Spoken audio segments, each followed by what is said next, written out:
ناظرین، فرانس کے حالیہ معاملے میں ایران آگے آیا ہے اور ایران کے ایک اخبار، وہاں کے جریدے وطن امروز کے آج پہلے صفحے پر فرانسیسی صدر میکرون کا کارٹون شائع کیا گیا ہے، جس کا نام رکھا گیا ہے پیرس کا ابلیس، یعنی پیرس کا شیطان۔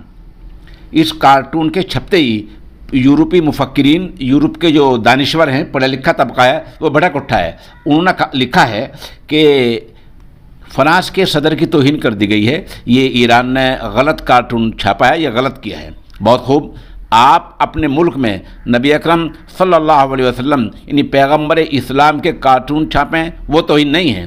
آج ایران کے اخبار وطن امروز نے اپنے پہلے صفحے پر فرانس کے صدر میکرون کا کارٹون چھاپ دیا، وہ توہین ہے۔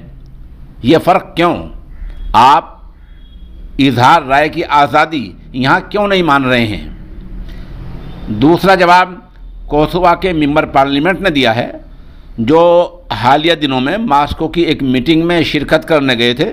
ان کے چہرے پر جو ماسک لگا ہوا تھا، اس پر لکھا ہوا تھا آئی لو محمد صلی اللہ علیہ وسلم۔ بہرحال یورپی لوگ انہی جوابوں کو معقول جواب مانتے ہیں۔ ایران نے یہ بڑا کام کیا ہے۔ اس سے پہلے کچھ ملکوں نے 48 گھنٹے پہلے فرانس کے پروڈکٹ یعنی وہاں کی تیار کردہ چیزوں کا بائیکاٹ کیا تھا۔